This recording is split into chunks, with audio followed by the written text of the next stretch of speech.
Nesse vídeo aqui eu quero tratar dessa polêmica de última hora que surgiu aí com o pronunciamento da Janaína Pascoal com relação a ela aceitar ou não o cargo de candidata a vice-presidente ao lado de Jair Bolsonaro. Veja bem que eu não vou entrar na questão aqui, quem vai votar em quem você vai votar, ou eu. Não. A questão aqui é analisar, a partir da fala dela, algumas questões que eu julgo importantes.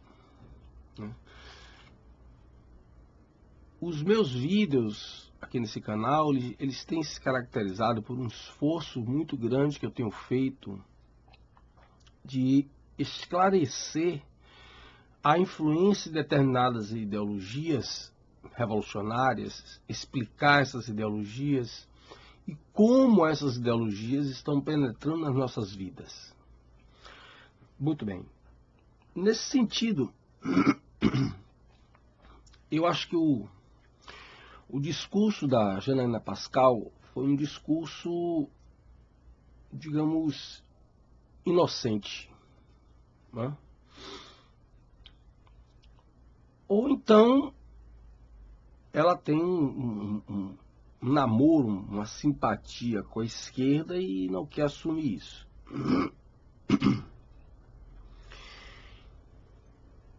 Vamos primeiro analisar então, em rápida síntese, o fato de que o Brasil já é um país socialista. Eu já disse isso em outros vídeos e volto a repetir. O Brasil é um país socialista. O que nós estamos aqui tentando frear, se é que isso ainda é possível, é o avanço desse socialismo para que o país venha a ser consagradamente um país comunista e isso nos aproxime cada vez mais do modelo venezuelano, né? Eu e outros youtubers estamos sempre alertando para isso, né? Já falei em outros vídeos sobre a experiência que foi feita na Venezuela, uma experiência laboratorial, né? Como quebrar um país que era uma das maiores economias da América Latina, um dos maiores exportadores de petróleo do mundo, né? O Brasil e o Sudão estão, a Venezuela e o Sudão estão entre os dois países exportadores de petróleo que fazem parte da OPEP, mas que não fazem parte dos países árabes. Quer dizer, quebrar a Venezuela não foi fácil, mas eles conseguiram, né? São inúmeros vídeos mostrando cenas reais circulando no YouTube que mostram o desespero da fome, a escassez de alimento, a escassez de remédio, racionamento de água, imagine, gasolina, né? Então, a questão é que você entende ou não sobre o socialismo e particularmente o socialismo comunista. Se você entende de socialismo e particularmente do socialismo comunista, você entende então que o discurso do Bolsonaro, que a esquerda chama de radical, ele não é simplesmente um discurso solto no vento, né? O discurso do Bolsonaro, apesar de que ele na minha opinião, o Bolsonaro ele carece muito de assessoria. O Bolsonaro, na minha opinião, ele é muito mal assessorado, né? Se ele tivesse bons assessores, se ele tivesse um staff bem preparado, ele não estaria falando certas coisas e da forma como ele fala, que para quem tem a mente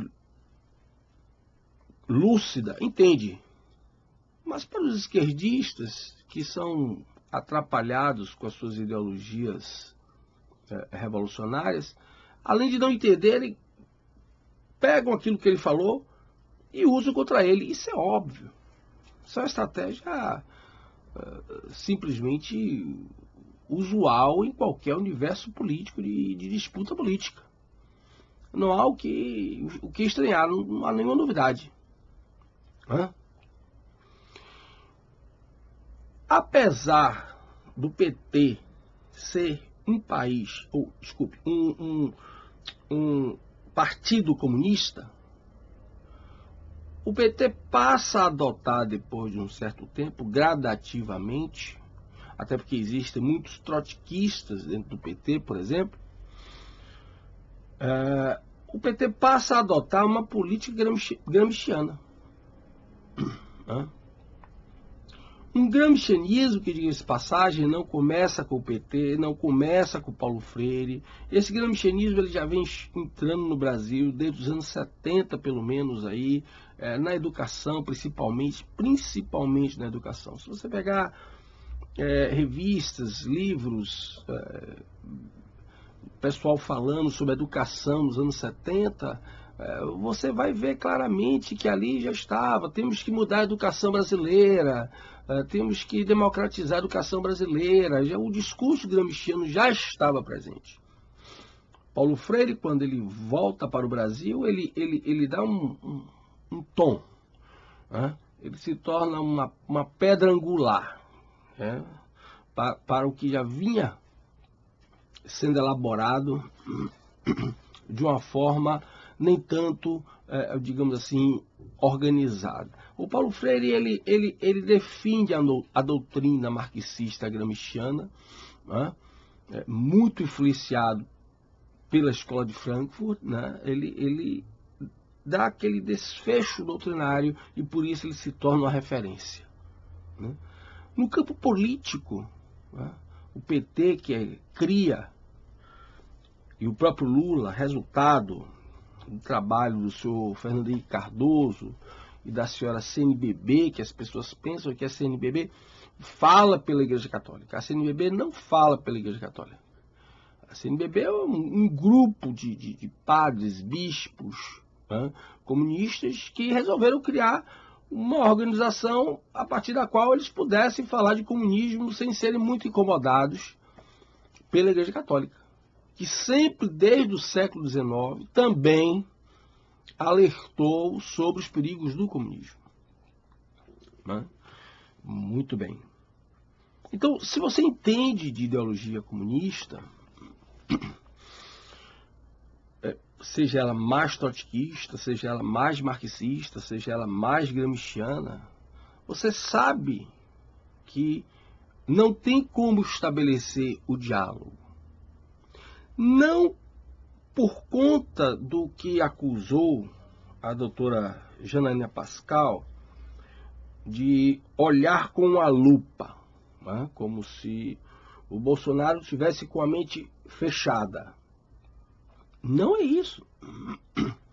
Qualquer um que entenda o que está se passando com o Brasil e o poder de penetração de décadas que o comunismo tem no Brasil, isso para falar só de 1964 para cá, o poder que o comunismo tem de influência no Brasil, sabe que é preciso ter posturas mais radicais, não simplesmente para fazer, como ela diz aqui também, o PT ao contrário. Não é uma questão de o PT ao contrário. A questão é que, se você toma como ponto de partida o raciocínio da dialética revolucionária, o PT ele se coloca, em todos os seus partidos satélites, o PT ele se coloca como o baluarte da salvação, o príncipe, na visão gramsciana. Na visão gramsciana, o o partido, ele toma o lugar do príncipe Maquiavel. Né? E no comunismo, Estado e partido são a mesma coisa. Então, não se trata apenas de querer ser radical, de querer implantar um autoritarismo às avessas. Não. É porque se você vai dialogar com a esquerda, com os comunistas, você vai ter que ceder. E é isso que eles querem. Porque na brecha que você dá, que eles penetram. É assim que acontece a invasão do comunismo em todos os países. A começar, se você for estudar as países da União Soviética, a começar por aí.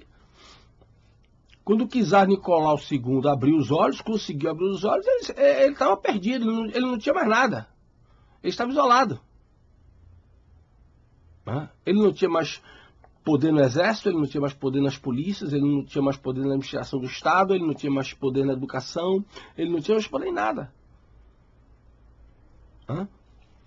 Então, a questão da, como ela fala, da armadilha da cisão, não é uma armadilha, doutora Janaína Pascoal. Não é uma armadilha. A cisão é necessária caso a senhora e todos os demais brasileiros queiram lutar contra o comunismo. Você não pode fazer um meio pacto com o diabo. Olha, o diabo, eu vou ceder aqui, você cede ali. Não, o pacto é pacto. Acabou. É isso mesmo? Então você não pode chegar para a esquerda, para os comunistas e dizer, olha, tá bom, eu te dou agora aqui, como está acontecendo na Colômbia. Não, vocês agora vão ser deputados, tá certo, você vai ser deputado, tá bom. O ex-guerrilheiro, terrorista, narcoterrorista das Farc, agora vão ser deputados na Colômbia. Tá certo. E as milhares de pessoas que eles mataram? E as milhares de pessoas que eles deixaram por anos e anos presas nas selvas colombianas, prisioneiras, por conta de sequestros, em condições que, falar assim, subhumana é pouco. Falar em condições subhumanas é ser muito modesto. No meio da selva, preso numa jaula de bambu, como se fazia fizeram com os soldados americanos no Vietnã. Né? Então, é algo que não tem conciliação. Não tem conciliação. E o Brasil está vivendo um cenário extremamente complicado. Às vezes as pessoas me pedem fazer comentário no Facebook, etc. Né? A dialética está muito bem montada. Né? Vamos lá. Aí você tem Ciro Gomes, Marina, você tem, sei lá, possivelmente Lula ou não, aí bota algum outro candidato que já está se especulando aí que venha a ser algum outro candidato que possa ter o apoio dele. Aí fica o Ciro Gomes aparentemente contra o PT, contra a Marina contra o PT, contra o Ciro Gomes, e fica aquele jogo. Este é o jogo da dialética revolucionária. O Alckmin agora, a última notícia que circulou agora na imprensa, é que o Alckmin se uniu ao MST. Qual a novidade? O PSB, a social-democracia, é uma forma de socialismo. E como todo socialismo, tende à ditadura, por meios diversificados entre cada um deles, mas tende à ditadura porque todo socialismo tende a cercear, a eliminar todas as liberdades individuais. O que modifica basicamente são os meios para se chegar ao poder e instaurar de fato uma ditadura socialista, seja no molde que for. Então não tem como você dialogar. Não tem como você dialogar as liberdades, negociar as liberdades individuais.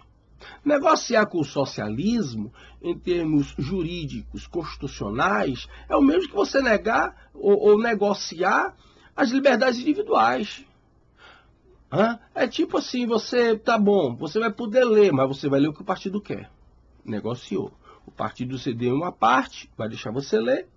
Você que gosta de ler, vai poder estudar. Mas, entretanto, você só vai ler aquilo que o partido deixar. Cuba. China. Até o Google, para entrar na China, teve que submeter as regras estabelecidas pelo Partido Comunista Chinês. Que as pessoas absurdamente dizem que o comunismo acabou. O comunismo não acabou. A China continua sendo um partido comunista. Agora, só que os caras foram espertos. Eles abriram para o capital privado das empresas do tal mundo capitalista, e isto deu ao comunismo chinês uma sobrevida. Porque é difícil você segurar 1,4 bilhão de pessoas, a maior população do planeta, passando diversas necessidades, comendo cobra, lagarto, rato, gato, cachorro, e vendo o mundo se deliciando com muitas outras maravilhas produzidas pelo capitalismo. Então, para isso, abre-se uma brecha, entra a empresa privada, capital estrangeiro, e dá aquele ar de liberdade que, na verdade, é uma sobrevida ao comunismo. Putin está no poder há 20 anos. Um oficial da KGB. Agora que ele mesmo trocou o nome para FSB. Continua a mesma KGB. A mesma assassina KGB. Eu que já me dei o luxo de estudar sobre serviço de inteligência, eu sempre digo, a KGB eu denomino ela de a Catedral do Diabo. Nunca vi nada igual. Matou gente que não foi brincadeira. Um oficial dela está no poder há 20 anos, com o nome trocado, mas está há 20 anos. O hora primeiro-ministro, outra hora presidente, o hora primeiro-ministro há 20 anos. E é isso que as pessoas estão chamando hoje de democracia. É isso que as pessoas estão chamando na China de capitalismo. Aí muda o nome. Capitalismo de Estado. Progressista. E as pessoas vão ruminando esse capim, engolindo, de que o comunismo acabou. O comunismo não acabou. O Gorbachev nunca disse isso. O Gorbachev, na perestroika, ele é muito claro. Ele diz, o comunismo precisa mudar. E ele também não está inventando nada. Ele está seguindo as regras de Marx e Engels do Manifesto Comunista. Marx e Manifesto Comunista, em todos os prefácios, até no último prefácio, em que Marx já morreu e que Engels faz um prefácio sozinho, ele diz, o comunismo tem que se adaptar, senão ele vai morrer. E a maior sacada dessa adaptação vem via Escola de Frankfurt e a teoria gramsciana, que são duas perspectivas de síntese revolucionária, não inventaram nada, eles sintetizaram diversas ideias que já vinham até então, desde as heresias até os dias de hoje. Nesse ponto é que eles foram geniais. A Escola de Frankfurt e Gramsci, eles vão pegando isso aí, vão juntando e vão criando uma doutrina mais assimilável. Ao invés de você ler 200 livros, você lê meia dúzia. E se torna um revolucionário. E se torna um expert em teoria revolucionária. Para aplicar. Então, a doutora Janaína Pascal, eu acho que, no meu entender, ela entende de muita coisa. Como ela disse, passei muita perseguição, tal. Mas, ou não caiu a ficha para tudo aquilo que ela passou, ou ela tem um pé na esquerda e não quer assumir. Desde que ela começou com aquele impeachment, que eu concordei com o impeachment, eu vi que ela tinha uma certa... Eu vi que ela estava querendo se candidatar a alguma coisa. Eu vi que a luta ali não era apenas uma luta no sentido jurídico e patriótico, mas também no sentido político partidário. Eu pensava já comigo, né? Eu digo, ela em algum momento ela vai se candidatar a alguma coisa. E aí ela fala, né? Muitas vezes as pessoas não concordam num ponto, mas concordam com a nossa linha mestra. Que linha mestra é essa? Hã? Ou você concorda que a criança deve ser criança, ou não tem conversa. Né? Ou você concorda que o crime não pode mais ser símbolo de status no Brasil, seja na bandidagem do baixo clero, seja na bandidagem do alto clero, ou não tem pacto para fazer com isso? Hã? Tem pacto para fazer com a destruição da família que está acontecendo, que é fundamental. Lenin fez isso, Stalin fez isso, Mao Tse Tung fez isso. Mao Tse Tung assumiu o poder, a primeira coisa que ele fez foi pegar as grandes cidades e separar, botar de um lado uns galpões morando só homem, do outro lado do galpão morando só mulher. Separou todo mundo. Trump agora com esse problema aí da migração, o pessoal faz um inferno. Mao Tse Tung fez isso com a China inteira. Depois, quando estava todo mundo doutrinado, depois da Revolução Cultural, que a coisa foi ficando mais aliviada. Mas já estavam doutrinados. Então, você não tem muito acordo para fazer, ou quase nenhum acordo para fazer com pessoas que querem destruir um modelo civilizatório. O que está em pauta não é uma questão político-partidária. É preciso entender isso. O que está em pauta é a destruição de um modelo civilizatório. O que você está enxergando aí no seu noticiário, nas suas pesquisas no YouTube, enfim, na internet, nos livros que você lê, ainda é pouco. Se você não conseguir enxergar que o projeto é para destruir a sociedade, a civilização ocidental. E todas as sociedades que comungam deste resultado, dessa formação histórica da civilização ocidental. Se você não entender isso, ou você estuda, ou para de falar besteira. Né? Para de querer fazer pacto, né, com pessoas que não estão interessadas de forma alguma em fazer pacto. Eles querem dominação total. A esquerda, que a gente chama, esse termozinho bem suave, né? Esquerda, não. Os comunistas, eles não fazem acordo. Os comunistas, eles sim são radicais. E evidentemente que aí, nesse momento, eles contrapõem de novo a dialética. Você tem duas formas que você precisa estar atento. Duas formas em que a dialética revolucionária se manifesta. A primeira, como eu falei, né? Exemplo, né? Você tem lá Ciro, Marina, né? O PT com o seu candidato, o que será o seu candidato, e outros partidos de esquerda. Então aí você faz o quê? Você implanta a dialética. Um discursa contra o outro, tese e antítese. Aí você faz, pô, esse cara aqui está contra aquele, então eu vou votar no de cá. Você está votando na esquerda. Uma outra estratégia muito eficaz que eles estão utilizando, e que parece que as pessoas não estão percebendo, não sei, né, é essa onda de candidatos à presidência. Veja quantas pessoas... através de partidos, estão pessoas que não têm nenhuma possibilidade de se elegerem para presidente, mas estão se candidatando a presidente. Por que essa onda de candidatos a presidente? Para tirar o voto do Bolsonaro no primeiro turno. Isso é evidente. Porque tirando o voto do Bolsonaro no primeiro turno e a eleição indo para o segundo turno, aí você vai ver o que? A esquerda se unir a ferro e a fogo. O Alckmin se une ao MST sem nenhum problema. O MST, seguindo a linha aí da teologia da libertação, financiado por Jorge Soros e outras formas de financiamento, né? É uma guerrilha rural. Né? É uma guerrilha rural.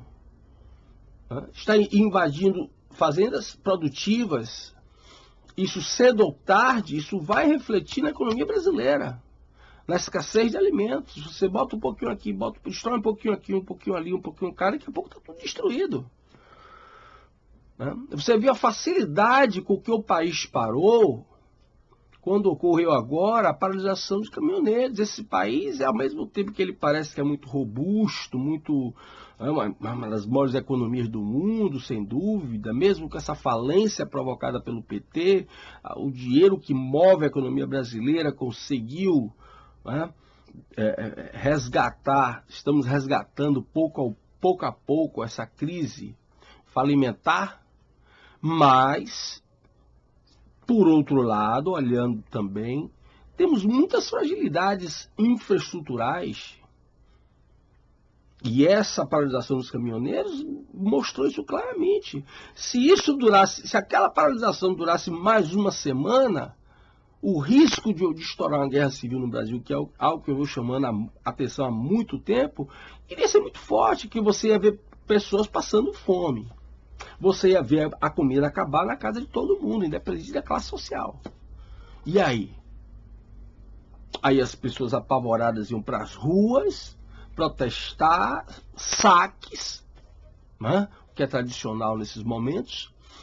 As forças de segurança, polícias militares, forças armadas iriam ter que ir para a rua para combater essas rebeliões. E o resultado disso? Será que todo mundo, mesmo depois do quebra-pau, ia para casa? Ou isso ia continuar até se alastrar e gerar uma ebulição incontrolável e rumar o Brasil para uma guerra civil? Então, eu não vejo no Bolsonaro uma questão apenas de discurso único. Qualquer eu, você, Bolsonaro, qualquer que quiser se opor ao comunismo não pode fazer acordos com o comunismo. E a doutora Janaína Pascoal, eu gostaria que ela tivesse o mesmo apreço que ela tem pelo estudo do direito penal, que ela também tivesse, já que ela está querendo entrar na política de uma forma ou de outra, né, que ela tivesse também o mesmo afinco para estudar as teorias revolucionárias. Para entender, não estou dizendo defender, para entender a postura do Bolsonaro e de qualquer volto a dizer, que queira se opor ao comunismo. Se você quer se opor ao comunismo, quer fazer acordo com os comunistas, você tem duas classificações para eu te dar. Você é o ignorante e o inocente. Os dois. Um ignorante, porque não conhece a coisa, né? E um inocente. Você está brigando com... Você está querendo botar a cabeça na boca do leão. Tá certo? Então, essa polêmica gerada aí pelo discurso da Janaína Pascoal, eu acho que deveriam ter consultado ela antes para saber dela qual é o posicionamento dela realmente. Ela é livre para falar o que ela quer, ela é livre para se posicionar do jeito que ela quer, né? Mas deveriam ter perguntado a ela. Você estudou teoria revolucionária, doutora? A senhora sabe realmente o que é o comunismo? A senhora consegue enxergar como o comunismo está entrando no Brasil? A senhora estudou a história do comunismo no Brasil? Ou a senhora está falando apenas a partir da sua experiência do impeachment e das perseguições que a senhora sofreu, que eu imagino que tenham sido terríveis realmente, por quando a universidade, como ela fala, o ambiente acadêmico é um manto de comunistas e o que é pior, a maioria nem sabe que é comunismo também, só fica reproduzindo um jargãozinho revolucionário, querendo pongar numa ONG revolucionária, entendeu? E passar de bonitinho para aluno, dizendo que vai salvar o Brasil da pobreza, etc, etc, etc. Se você prestar atenção, tomar como marco essa coisa de erradicar a pobreza, está lá desde 88 da Constituição. Desde 88 da Constituição. E os comunistas desse Brasil no poder. Não vou nem discutir que era presidente e que não era. Não é essa a questão. Os comunistas estão no poder desde a Constituição de 88, nas eleições que passaram a ser eleições diretas, a partir iniciando com Fernando Collor. Você tem aí o quê? Você tem aí os comunistas no poder consagradamente. Congresso assim, cheio, um vespeiro. E a pobreza não acabou. A pobreza não acabou. Mas ela não pode acabar. Porque é aquela bela história. Se a pobreza acabar, o comunista ele vai fazer propaganda de quê? Se a pobreza acabar, o comunista perde a serventia. Então ele tem que alimentar a pobreza, enganando o pobre coitado do pobre, dizendo que vai salvar ele, resgatar daquela situação, mas nunca resgata. Essa é a proposta comunista. Sempre foi. A riqueza que você vê na China é a riqueza ligada ao partido. Aí, Cuba, você tem cubanos que vivem muito bem, ricos. Fidel Castro era um dos homens mais ricos da América Latina e Central. Como? Administrando narcotráfico. Certo? E várias outras coisas. Então, tem gente rica dentro dos países comunistas, sim. Mas gente ligada ao partido. E ligada ao partido com toda essa nova visão de ética, que não é mais aquela ética que nós herdamos, daquela relação entre a teologia e a filosofia, e que chegou até os nossos dias e que hoje é uma ética revolucionária, baseada aquele Jürgen Habermas, aqueles monte de frankfurtiano bagunçando tudo para justificar o relativismo de tudo e poder justificar a balbúrdia que gera o comunismo. Então é isso. É preciso, quando você quiser entrar na política ou falar sobre política, você entenda de ideologias. E quando eu digo você falar de pós-modernidade hoje, querido, é falar de teoria revolucionária. É falar de teoria revolucionária. Se você entende teoria revolucionária, então vamos lá, fala aí. Agora, se você não entende, vai estudar.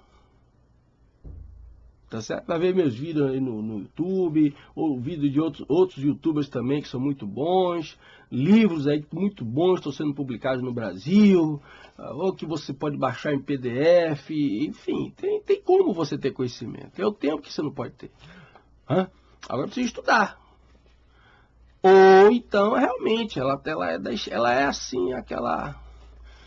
Ela é uma esquerda light, né? Ela é uma esquerda light. Ela não sabe ainda o que é comunismo. Ela não leu nenhum grande livro sobre o comunismo, as tragédias, as desgraças que o comunismo fez no mundo, para poder estar falando umas besteiras daquela de fazer pacto, de fazer conciliação com a esquerda brasileira, tá bom? Essa é a minha opinião sobre o que aconteceu aí nesse discurso que vem acontecendo no Brasil. Se você gostou, se inscreva no meu canal, Seminário Crítica e Crise, e divulgue o meu trabalho.